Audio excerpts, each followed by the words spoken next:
Hello, it's Daphne, and I am glad to be reading the Cape Cod Times for Thursday, January the 18th with you. And we'll start with the weather, and yes, it's cold. Today, high of 33, sunshine and some clouds. Tonight, cloudy, low of 28. Tomorrow, a little snow at times, high of 34, low of 15.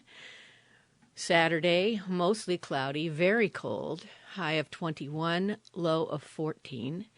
Sunday, mostly sunny and not as cold, high of 30, low of 20. And Monday, partly sunny, high of 39, low of 33. A whole day where it's over freezing. Hooray. And we're getting more daylight every day. Today, the sun rose at 7:05.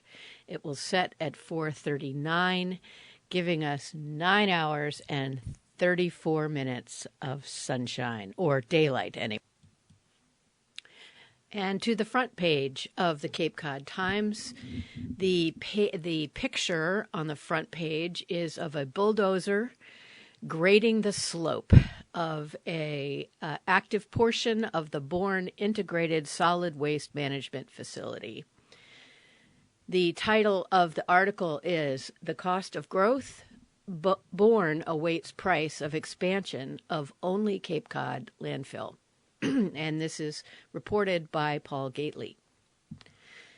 As one of 4 municipal solid waste landfills remaining in Massachusetts, the 115-acre Bourne facility between Route 8 and the western edge of Camp Edwards is proceeding with long-planned expansion efforts that continue to frame the town's long-term capital investment and serve the regional economy.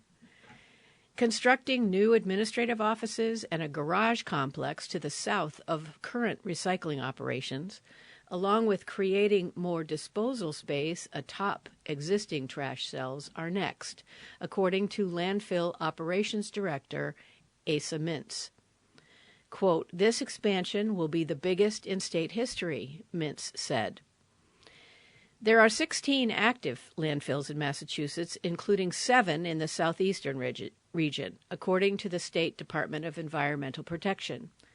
The Bourne landfill and the Nantucket landfill, also town-owned, are the only active landfills on Cape Cod and the islands. Bourne Capital Outlay Committee Chair Wayne Sampson said the town is waiting to see how much building the office and garage will cost. He said his panel will learn this spring that the feasibility study to construct new quarters in a cleared expansion tract should soon be completed. Costs will be presented to May town meeting voters, he said. Quote, "The department's concern is that they envision a tight schedule as they must have construction completed to move some operations to the new location and create new disposal space before current operating areas can be closed," Sampson noted. There is no funding request presently. Select Board Chair Mary Jane Mastrangelo said overall, Bourne landfill investment in solid waste disposal and regional construction debris processing is considerable, but that an exact cost from over the years would entail research. Quote, "The expansion will require a substantial investment," Mastrangelo noted in an email. However, there will be significant return because that department will continue to pay the town a host community fee each year, in addition to paying the cost of curbside trash and recycling. All costs associated with the expansion will be paid out of the Landfill Enterprise Fund and not the taxpayer-supported general fund, Mastrangelo said. The expansion could be expensive, town officials said. Quote, "Cell liner costs $500,000 per acre," Mintz said. "Capping costs $200,000 per acre," close quote. Finance Director Erica Fleming said landfill dollars continue to flow into town coffers via the host community agreement, Money is directed to administrative support, climate resiliency projects, and the town's capital stabilization fund. She said ultimate disposition falls to town meeting voters each year. Projected landfill receipts for fiscal 2025 total $14,792,810, according to budgets released January 9th by Town Administrator Marlene McCollum. This reflects a 7.24% hike over this year's $13.8 million. Town records show that in fiscal 2023, the host community fee continued at $600,000 plus $386,082 headed into the capital stabilization account. Plans call for a total added waste volume of 5.175 million cubic yards.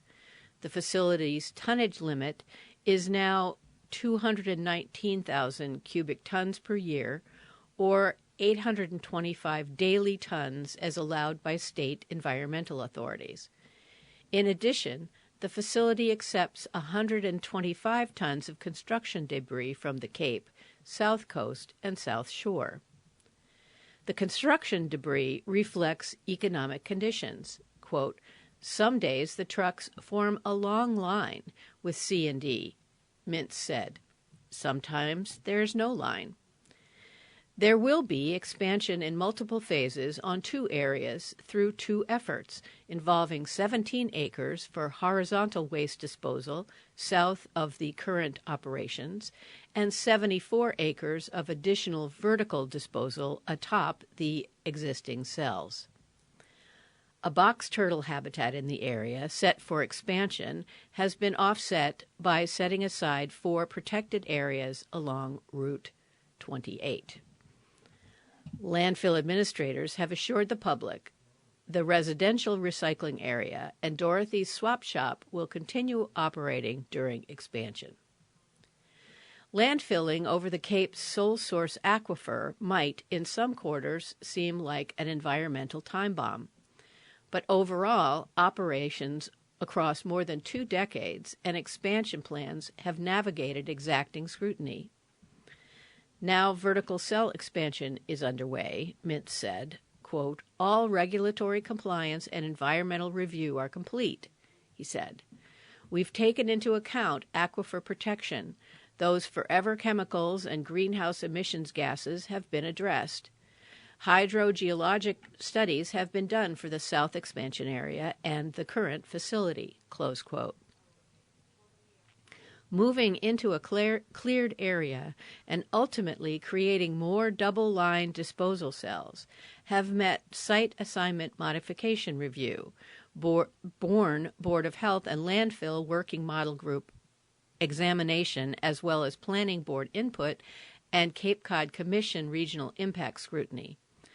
The Health Board retains landfill oversight authority. Expansion also weathered a challenge by the Conservation Law Foundation of Boston, as well as State Department of Environmental Protection review by the agency's Solid Waste Division and a Massachusetts Environmental Policy Act review. Expansion will offer nearly 2 decades of more operations, Mintz said. Quote, "This means 5.2 million cubic yards of disposal, but that depends on factors such as density," he said. "In terms of civilization and its needs, we still need landfills," Mintz said. "By the end of this decade, we'll be one of the last landfills in Massachusetts. Bourne has been progressive, so we want to be a progressive facility. We're always seeking new technologies, looking to divert waste streams. We've been a leader in that." Close quote. The landfill processes regional construction debris that under state law can no longer be put in the ground. Also, Bourne and Falmouth trash, Bourne recyclables collected at curbside, and both kitchen rubbish and raw food waste collected Fridays by Black Earth. Recycling operations are conducted. The facility has also heavily invested in state-of-the-art leachate treatment technology, now one of the costliest department operations. So-called, quote, difficult-to-handle waste is also processed, such as old mattresses. Bottom ash is also taken in from a CMAS waste-to-energy incinerator in Rochester. Mintz said ash is the landfill's primary waste stream. Quote, this involves 189,000 tons per year and 43,000 pounds of cover ash, he said. I think that's tons of cover ash. It all goes into the landfill, close quote. The town's contractual trade-off involves CMAS accepting born trash at no cost when the landfill ultimately shuts down. Mintz says ash volume for Bourne accounts for 25% of the state's ash volume total. In addition to solid waste, the facility also accepts so-called grits and screenings from waste treatment plants, some residual treatment from water facilities, and street sweepings on occasion from other towns. There are 16 active landfills in Massachusetts, including 7 in the southeast region, according to the State Department of Environmental Protection. The second article from the front page of the Cape Cod Times is State Plan Sees Tourism as Economic Engine, reported by Sam Drysdale. Last month's Boston Tea Party anniversary celebration was, quote, just the tip of the iceberg, close quote, as Massachusetts prepares to leverage a series of upcoming historical anniversaries to market the state and draw in millions of tourists, the state's top tourism official said Tuesday. The reenactment of the 1773 protest by the Sons of Liberty drew large crowds, despite cold December temperatures. Between 15,000 and 18,000 onlookers ventured to Griffin's Wharf on December 16th to watch reenactors dump tea in the harbor 250 years after the original protest, according to staff member for Representative Mindy Dome, who co-chairs the Joint Committee on Tourism, Arts, and Cultural Development. The Tea Party reenactment kicked off a series of 250th anniversary celebrations over the next 3 years as the semi-quincentennial of the American Revolution approaches. In their economic development plan released in December, Governor Maura Healey's administration identified tourism and culture as one of 2 sectors that are a priority to build up over the next few years, following similar models to the life sciences and healthcare industry's growth in the state. Quote, and we are coming up on a historic milestone, the 250th anniversary of the founding of the nation, which started with the shot heard round the world, the Boston Tea Party, Paul Revere's Ride, the Battle of Lexington and Concord, and so many other iconic historical moments from our state, the plan says. With all of this, we have an opportunity to leverage tourism and culture into a much bigger impact in economic driver and should be a national leader. In 2022, the state's tourism industry accounted for $24.2 billion in domestic and international spending, 21 million domestic and international travelers, 1.9 billion in state and local taxes, and 131,200 jobs in Massachusetts, according to the administration. The Economic Development Plan calls for an increase in annual funding to the Massachusetts Office of Travel and Tourism, MOTT. Quote, Recent spending and focus on tourism have been limited and fragmented in the state.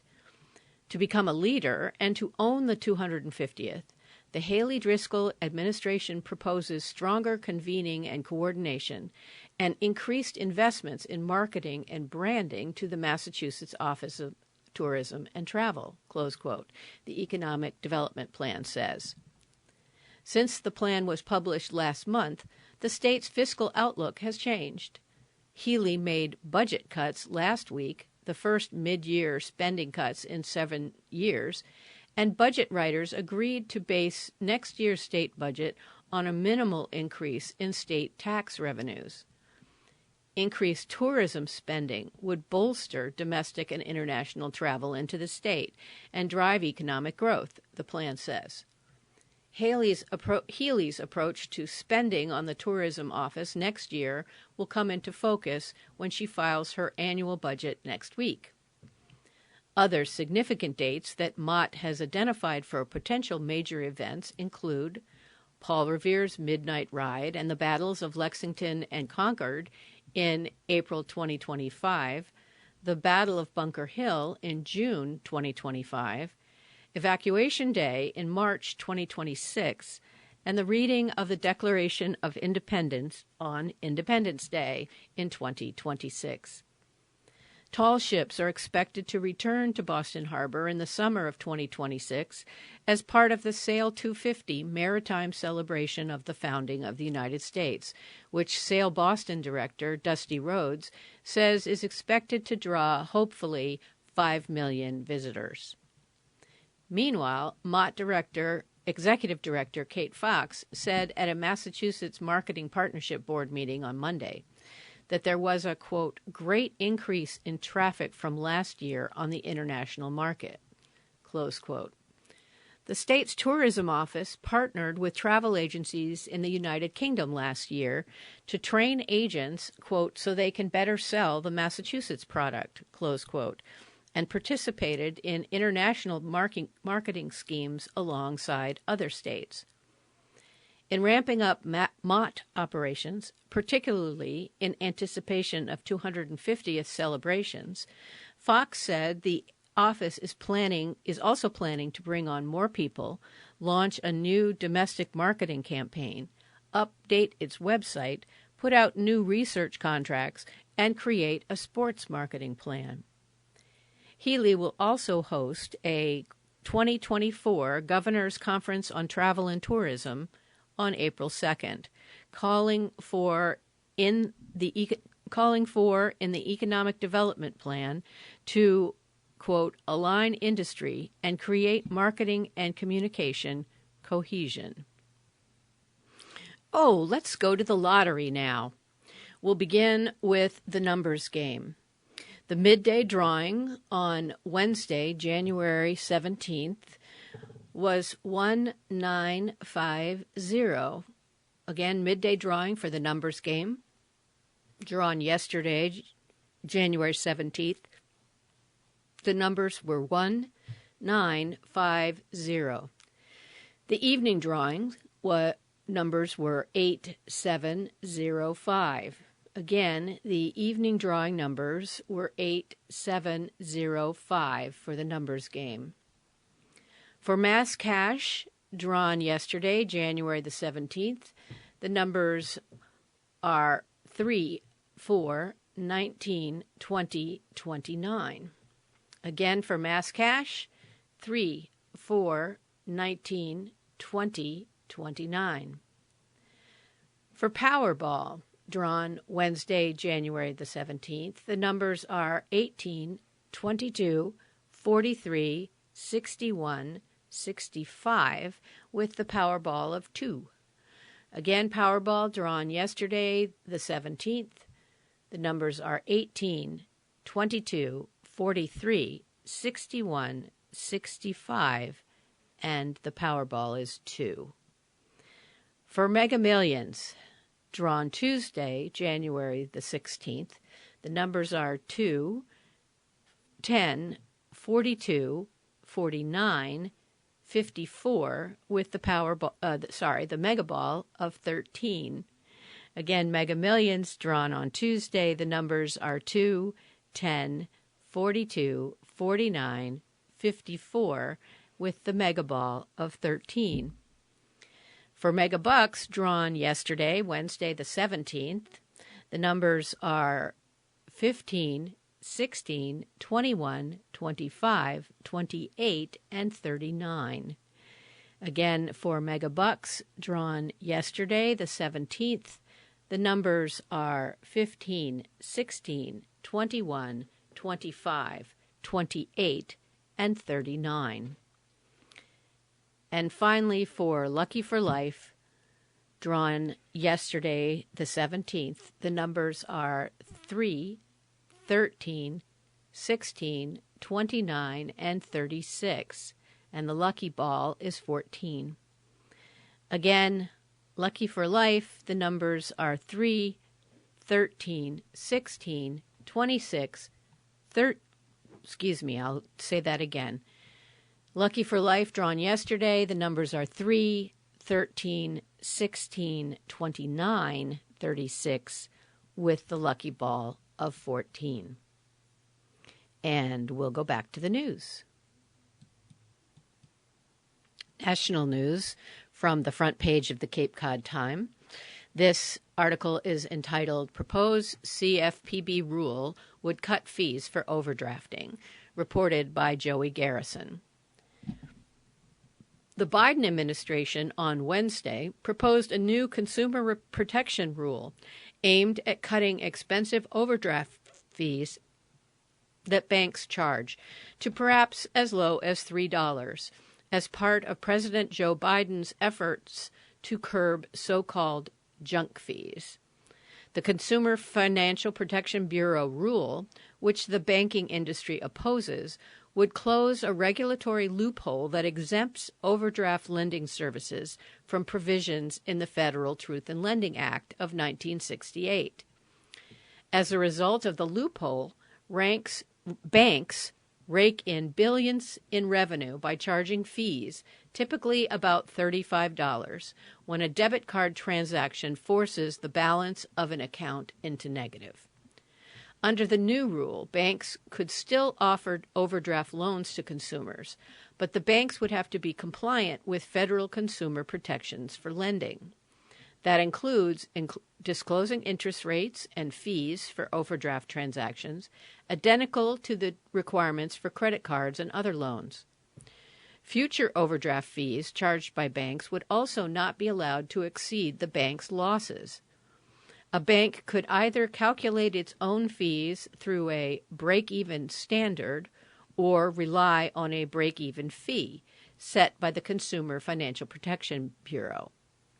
The CFPB has not finalized an amount, but is exploring overdrafts of $3, $6, $7, or $14, plus 50 cents per transaction. Quote, for too long, some banks have charged exorbitant overdraft fees, sometimes $30 or more, that often hit the most vulnerable Americans the hardest, all while banks pad their bottom lines, Biden said in a statement. Banks call it a service. I call it exploitation, close quote. The new rule, which now heads to a public review process, could save consumers $3.5 billion in overdraft fees per year, or about $150 each for 23 million households, according to the CFPB. Biden administration officials hope for the new regulations to go into effect in 2025. The rule would apply only to financial institutions with $10 billion or more in assets, which amounts to approximately the 175 largest depository institutions in the nation. The CFPB has for years identified overdraft fees as an area of abuse, with consumers having paid $9 billion in overdraft fees in 2022 and $280 billion over the past 2 decades. The average consumer overdraft fee is $26 and is typically paid within 3 days. Decades ago, overdraft loans got special treatment to make it easier for banks to cover paper checks that were often sent through the mail, said CFPB Director Rohit Chopra. The new rule would, quote, close a long-standing loophole that allowed many large banks to transform overdraft into a massive junk fee harvesting machine, close quote, he said. We're going to start obituaries a little earlier in our broadcast today because there are 7 of them. We will begin with Sean Clark Harris. Sean Clark Harris, 52, of Avon, passed away peacefully on Friday, January 12th, 2024, at Livewell in Southington, Connecticut, surrounded by family and friends after a long, courageous battle with frontotemporal dementia, FTD. Sean leaves behind his beloved wife, Erin Bacon Harris, and his 10-year-old son, Evan, of Simsbury, Connecticut.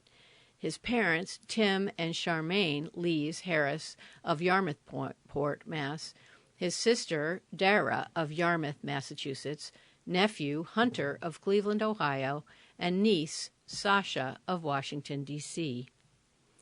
Sean was born on March 10, 1971, in Boston, Massachusetts, and grew up in Glastonbury with his parents, Tim, Charmaine, and sister Dara. Sean spent his summers on Block Island and Cape Cod, developing his love of the ocean and boating, learning to sail at Dennis Yacht Club, DYC, and Block Island Yacht Club, BIYC. Sean was natural at creating long-lasting friendships and memories with anyone he met, touching the lives of and connecting with people around him. He was always willing to lend a helping hand in any endeavor. He was educated at the Renbrick School, Kingswood Oxford School in West Hartford, Connecticut, and the University of Maine in Orano, Maine. Sean had an entrepreneurial spirit and a passion for life. Growing up, he loved being on or in the water, whether it be turning dinghies into water forts, selling his fresh-dug clams, or enjoying larger watercraft sports.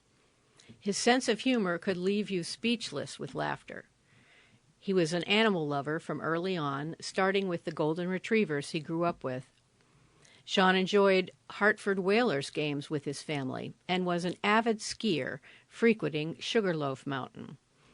As a child, he was compassionate, sincere, considerate, gracious, good-natured, and cheerfully amusing, traits that he carried with him through life. Those who knew him benefited from these qualities. Sean quickly grew roots wide and deep due to his beloved personality. He was the first to help those who needed it and took great pride in always being there for family and friends. Sean was one of the original champions of the Hometown Foundation at Bazzuto's Incorporated, who helped shape the Dream Ride experience from its humble beginnings as a motorcycle ride to the life-changing weekend it has now become. Sean was the director of cause-related marketing for the Hometown Foundation at Bazzuto's Incorporated for many years, and his work continues to have an impact on all those that the foundation touches. Sean spent the past 7 years at Livewell and was able to form special bonds with the staff and fellow residents. We would like to thank the staff for the loving and compassionate care that they provided to Sean. A visitation will be held on Sunday, January the 21st, 2024, from 10 a.m. to 12 p.m. in the Carmen Funeral Home and Family Center, located at 301 Country Club Road in Avon. A memorial service will immediately follow in the funeral home. All are invited to continue the celebration of Sean's life immediately following services at the Farmington Polo Club, located at 152 Town Farm Road in Farmington. In lieu of flowers, donations in Sean's memory may be made to Livewell, 1261 South Main Street, Plantsville, Connecticut, 06479, or directly on their website at www.livewell.org/donate-2.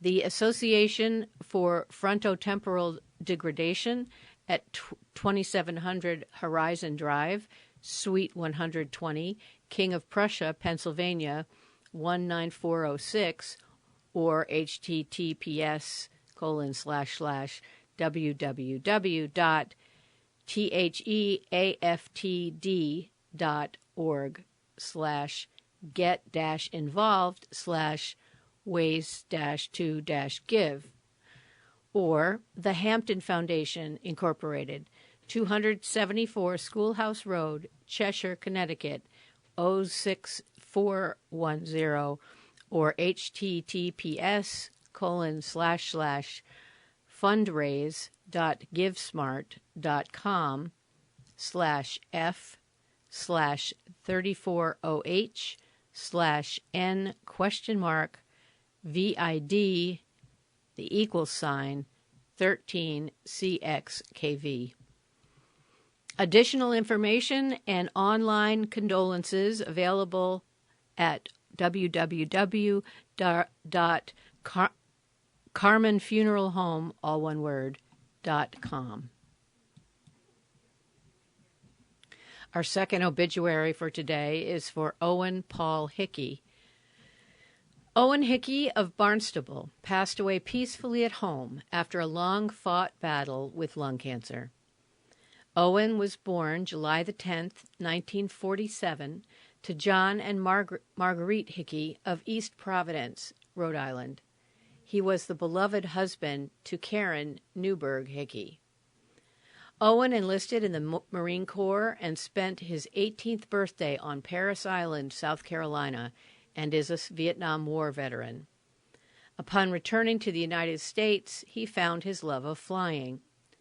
A friend of his asked to go on a training flight, and as the saying goes, quote, "The rest is history," close quote. Owen returned to Rhode Island, where he continued his college education, earning a degree in business administration and continuing his pursuit of his private pilot's license. Owen married the love of his life, Karen, shortly before receiving a job offer at Air New England, and the two moved to Cape Cod to raise their only daughter, Megan. Owen continued to fly as an airlight pilot commercially for nearly 50 years, ultimately retiring from Northwest Airlines as a captain in 2007. Owen's other passion was golfing. He was a longtime member of Cummaquid Golf Course. During the off-season, Owen and Karen spent their winters at Myrtle Beach. Wintering in Myrtle Beach meant golf could be an all-year-long sport. Owen was an avid New England sports fan and follower of the Patriots and the Red Sox. His greatest love was being a grandfather, Wawa. He was devoted to his daughter, son-in-law, and grandchildren, Ryan and Aiden. His grandchildren were the only people who could get him to abandon the golf course at a moment's notice. Owen enjoyed learning about history and passing that knowledge on to his family. Many vacations centered around battlefields and teaching his family the history behind it. In addition to his wife, Karen, Owen is survived by his daughter, Megan Sabatinelli of Osterville, her husband, Eric, and their two children, Ryan and Aiden. Our Wawa will be missed by all, and our lives will never be the same without him. Visitation will be held on Saturday, January the 20th, 2024, from 9:30 a.m. to 10:30 a.m. at Doane, Beals, and Ames, Hyannis. Funeral Mass will be held on Saturday, January the 20th, 2024, at 11 a.m. at Our Lady of Victory Church, Centerville. Burial will follow at the Cummaquid Cemetery, Barnstable. To share a memory or leave a condolence, please visit www.doanebealames, that's all one word, .com. Our next obituary is for John F. McHugh, Sr. John F. McHugh, Sr. of Sandwich, Massachusetts, went to heaven on January 15, 2024, surrounded by his family after a 25-year courageous win against prostate cancer. Born in Watertown, Massachusetts, to Irish immigrants Catherine and Martin McHugh, he was a proud American who loved his Irish heritage. He enlisted in the United States Marine Corps after high school and was a proud Marine until his last breath. Following his service in the Corps, he went on to study at St. Francis Xavier University in Antigonish, Nova Scotia, where he met lifelong friends. Following graduation, John earned his Master of Education from Boston College, then settled on Cape Cod for 59 years with the love of his life, Ellen McCurley McHugh. He lived a life of service and made his career at Bourne High School as a guidance counselor and later as director of guidance, a vocation he was incredibly grateful for. Upon retirement, John devoted his time to volunteering with St. Vincent de Paul, where he counseled those experiencing addiction or homelessness, for whom he felt tremendous compassion. In his kind, quiet way, he drew all people to him, including and especially his Newfield House caregivers, who adored him until the end. A devout Catholic, John relied on his faith and his family was the center of his world. There was no greater joy for him than being a proud papa to his grandchildren, who loved to shoot the breeze with him while he walked the canal, read his daily newspapers, or tended his vegetable gardens. He imparted to them a "you can do anything you set your mind to" attitude, and they are his greatest legacy. John is survived by his devoted wife Ellen of Sandwich, Massachusetts, and his beloved children, John McHugh Jr., wife Tina of Needham, Massachusetts, Mary Beth Carlisle, Tracy Hewlett, husband Mike, Megan Grimaldi, husband Mike, all of Duxbury, Mass., and his grandchildren, who admired him so very much, Caitlin and Sean Carlisle, Connor, Colin, and Braden Hewlett, Lucy, Jack, and Brandon McHugh, Catherine and Caroline Grimaldi.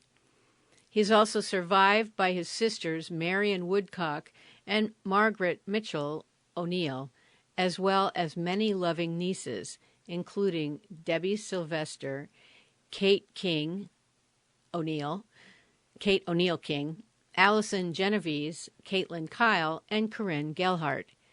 He was preceded by his parents, sister Eleanor Sylvester, brother-in-law Curtis Woodcock, sister-in-law Phillips Hurley Kefurkey, and nephew Fran Sylvester.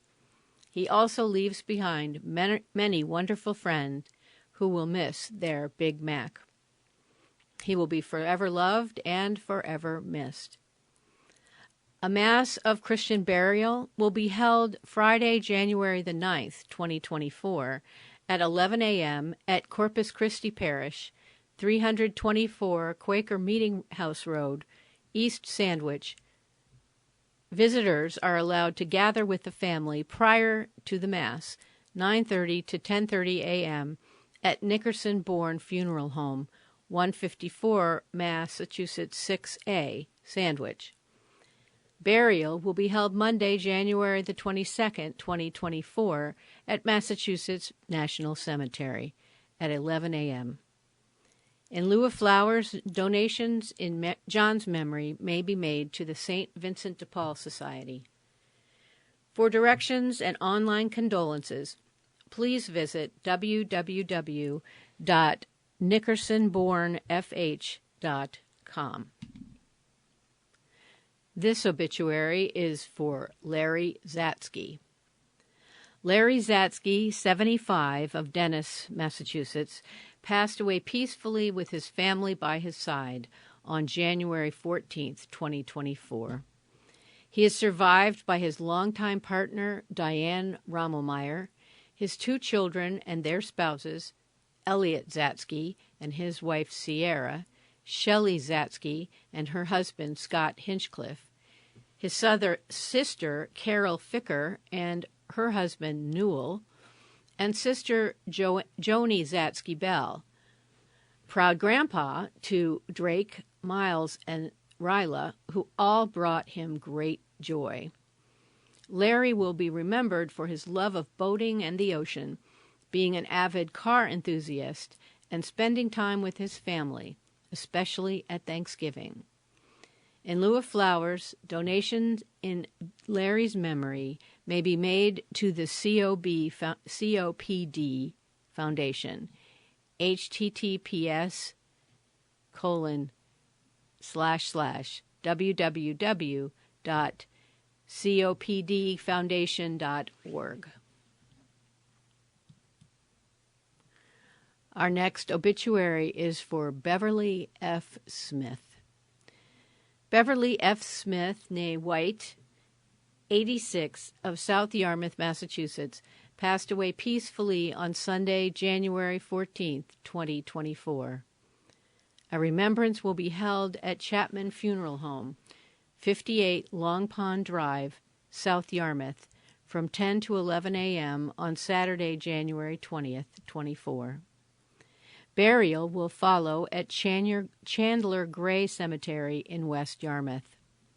For more information, please visit https://www.chapmanfuneral.com/obituaries. Our next obituary is for Peter A. McBorney. Peter A. McBorney, 56, of Buzzards Bay, Massachusetts, passed away on January 15, 2024, at Falmouth Hospital. He was born to the late Margaret McAdam and Robert Bob McBorney in Winthrop, Massachusetts, on September 28, 1967. He is survived by his father and his partner, Evelyn Norton. His 4 children, Catherine, Jack, Ian, and Kyle. Services are private. And our final obituary for the day is for Patricia Ann Rousseau. Patricia Pentoni Rousseau, 65, of Derry, New Hampshire, passed peacefully in her sleep on Saturday, January 13th, 2024. She was the daughter of the late Charles and Elizabeth Pentoni and the guardian of Michael Williams from Cape Cod. Born in Anchorage, Alaska, and a longtime resident of Bourne, Massachusetts, Patricia attended Bourne High School and was a graduate of Chamberlain Junior College. In her early years, she was a devoted stay-at-home mother for her children, which was more important than anything else. Patricia would welcome you into her home, and she was known by all for her giving nature. Every holiday, she made sure inside and outside the home was decorated, especially Christmas. She loved her dogs and cats, as well as horses. She is survived by her loving husband, John Rousseau, of 42 years, and her 2 sons, Derek and Brett Rousseau, of Derry, New Hampshire. She leaves 1 grandchildren, Ronan Rousseau, as well as several aunts, uncles, nieces, nephews, and cousins. She will be remembered for helping with special needs children and her ongoing ability to connect with everyone she met. She will be deeply missed by her family. Friends and family may call on Monday, January 22nd, 2024, from 24 a.m. to 12:30 p.m. at Wigan Purdy McCooey Dion Federal Funeral Home, 655 Central Avenue, Dover, New Hampshire, 03820. A funeral service will follow at 12 p.m. at the funeral home with Father Agapat Jean officiating. Burial will follow at Mount Ceres Cemetery in Dover, New Hampshire. To sign our online guest book, please go to www.purdyfuneralservice.com. Also on the front page of the Cape Cod Times for Thursday, January the 18th, is international news entitled Israel, Gaza War Could Last into 2025, reported by John Bacon for USA Today. Excuse me. Israeli Prime Minister Benjamin Netanyahu, citing recent assessments of the Hamas war, said the conflict could continue into 2025 and once again vowed to keep fighting until Hamas had been destroyed. Israeli media outlets reported on Wednesday. Netanyahu revealed the assessments at a meeting with leaders of settlements and kibbutzes near the Gaza border, N12 News reported. The revelations come as the U.S. and other nations press Israel to wrap up its military operations in Gaza, which the Gaza Health Ministry said Wednesday have now killed more than 24,000 Palestinians. Netanyahu vowed to rebuild the damaged Israeli communities and reiterated that the Israeli military will not relent until it has crushed Hamas, the military group that led the raid on Israel border communities October 7th. More than 1,200 people were killed in the raid, and more than 240 were taken back to Gaza as hostages, where more than half of them remain. A plane transporting medicine for hostages arrived in Egypt on Wednesday on its way to Gaza, authorities in Cairo said. The shipment comes after Qatar and France mediated a deal between Israel and Hamas, the first agreement between the combatants since November's week-long ceasefire, which resulted in the release of more than 100 militant-held hostages and several hundred Palestinian detainees from Israeli jails. Senior Hamas official Musa Abu Marzouk said Wednesday that for each box of medicine provided to the hostages, 1,000 boxes would be sent for use by Palestinian citizens. In a posting on X, formerly Twitter, he said the International Committee of the Red Cross would deliver all the medicines, including those destined for the hostages, to hospitals serving all parts of Gaza. The agreement also includes the delivery of additional food and humanitarian aid to Gaza. Abu Marzouk said Israeli authorities will not have the chance to inspect the shipments. He said Hamas insisted that Qatar provide the medications and not France because of the European countries' support for Israel. Prime Minister Netanyahu conveys his appreciation to all those who have assisted in the endeavor, his office said in a statement. The U.S. Senate rejected a resolution from Senator Bernie Sanders, independent from Vermont, that would have required the State Department to report whether Israel is using American weapons to violate human rights in Gaza, or stop massive amounts of aid if officials don't comply after 30 days.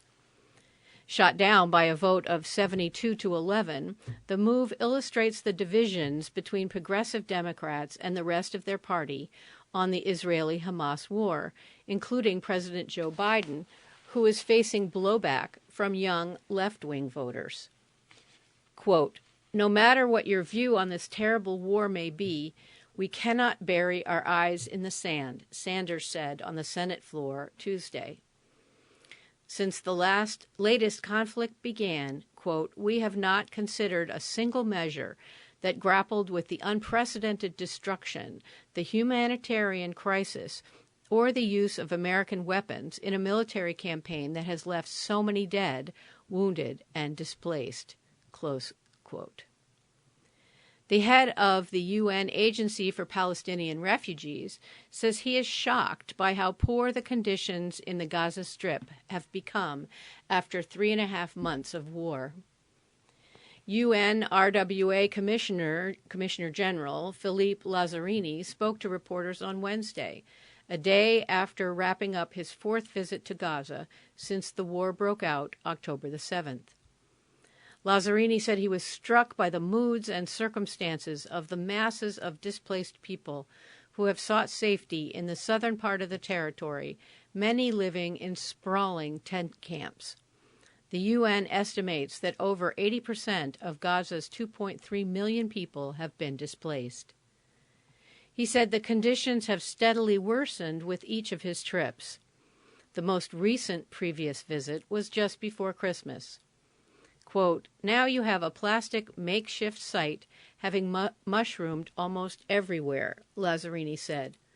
Hundreds of thousands of people living now in the street, living in this plastic makeshift, sleeping on the concrete.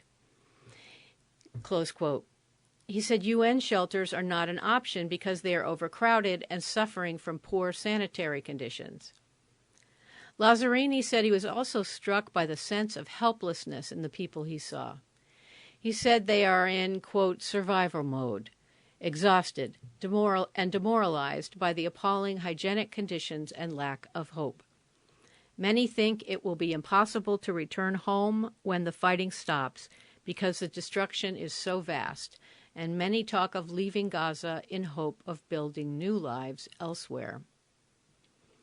An Israeli airstrike killed 4 Palestinians during a raid in the occupied West Bank on Wednesday. The military says it targeted a group of militants who had opened fire and were throwing explosives at Israeli soldiers in the Tulkarm refugee camp, a built-up residential area in the northern West Bank. The Palestinian Health Ministry said 4 people were killed. The Israeli army said a soldier was seriously wounded. The army said the troops arrested 7 others who Israel alleges were involved in planting roadside bombs during the raid. An earlier airstrike in another West Bank refugee camp Wednesday killed 5 Palestinians. Israelis said the target, a senior militant allegedly involved in attacks against Israelis, was killed, along with members of his cell. Israel's military says it has arrested some 2,700 Palestinians in the West Bank since Hamas's October 7th attack from Gaza into Israel. It says around 1,300 are suspected Hamas members. Here's a local news item. 5-car crash on Route 6 near Route 149 stalls morning traffic, reported by Denise Coffey. Marston Mills. A 5-vehicle crash on Route 6 eastbound Wednesday morning stalled traffic for miles. The crash happened at 7:45 a.m., according to the Massachusetts State Police. The crash happened about 1/2 mile before exit 65, according to Trooper Jason Gay. Solar glare contributed to the accident, he said. The exit is at the intersection of Route 6 and 149. Both eastbound lanes of traffic were stopped for about an hour after the crash. At the scene, a tractor-trailer truck stood jackknifed in the road, and an Eversource company pickup was pulled to the other side with a crumpled driver's side door. Gay said 3 other vehicles were involved in the crash. One patient was brought to the hospital with unknown injuries, Gay said. Commuters were urged to exit Route 6 and take Route 6A or Service Road until the crash scene was cleared and traffic flow was restored. Eastbound traffic began moving slowly by about 8:45 a.m. Emergency crews and state police were still working the scene at 9:35 a.m., Gay said. For Cape and Island news, Barnstable citizens plan offshore wind summit, and this is reported by Heather McCarran. With many questions and concerns about offshore wind projects on their mind, the Save Greater Dowses Beach Group, a grassroots citizen organization in Barnstable, is planning its, quote, Close to the Wind, close quote, summit later this month. Described as a, quote, gathering to bring together concerned voices to discuss the technology, wisdom, and risks of offshore wind development, close quote, the conference will take place 1 to 5 p.m. at Highport Conference Center, 35 Scudder Avenue, Hyannis, on January the 17th. The organizers have invited a panel of guest speakers to discuss issues relating to offshore wind development, from offshore construction to power transmission, interconnection, and concerns about offshore and onshore effects. Quote, the conference will focus attention on less harmful and costly ways to develop offshore wind energy while minimizing the damage and disruption to residences and businesses that operate offshore and onshore, according to publicity created by the citizens group. Save Greater Dowses Beach Steering Committee Chairwoman Suzanne Conley says it's an important discussion to have because, quote, no one has run this amount of power through little narrow residential streets before, close quote. The citizens' experience with trying to communicate their concerns and to get answers to questions is the impetus behind organizing the summit, she said. Quote, I was inspired by some recent experiences with the regulatory apparatus in Massachusetts. I attended a meeting in Boston, and I realized that there are so many groups opposing for various reasons, both offshore and onshore ocean wind development, said Conley. I just felt it was time to try to give voice to that, close quote. She noted that it's been very difficult to be taken seriously, with some characterizing the residents' concerns as non-issues and their efforts at speaking up at spreading, quote, misinformation. The alarm is real, she said. This is not made up. What we're entitled to do in this country is to question, to ask why things are happening and how they are happening, Conley said. So it just occurred to me that we could have our own meeting. Here's the basic information for the Close to the Wind Summit. The date is January the 27th, the time 1 to 5 p.m., the place Highport Conference Center, 35 Scudder Avenue, Hyannis. For registration, reserve a place by January 20th by emailing saveourbeach22, that's all one word, at gmail.com. Zoom access. A Zoom link will be posted on savedowses.org and on the group's Facebook page, Save Greater Dowses. Beach donation. Donations of, the group's Facebook page is Save Greater Dowses Beach. You can make donations of $20 at the door, and they'll be gratefully accepted but not required. Checks are preferred, made out to Save Greater Dowses Beach. This covers event costs. Extras, tea, and coffee. For more information, visit savedowses.org. That's all we have time for today. This is Daphne. I've been glad to be reading the Cape Cod Times with you on this Thursday, January the 18th. Stay warm.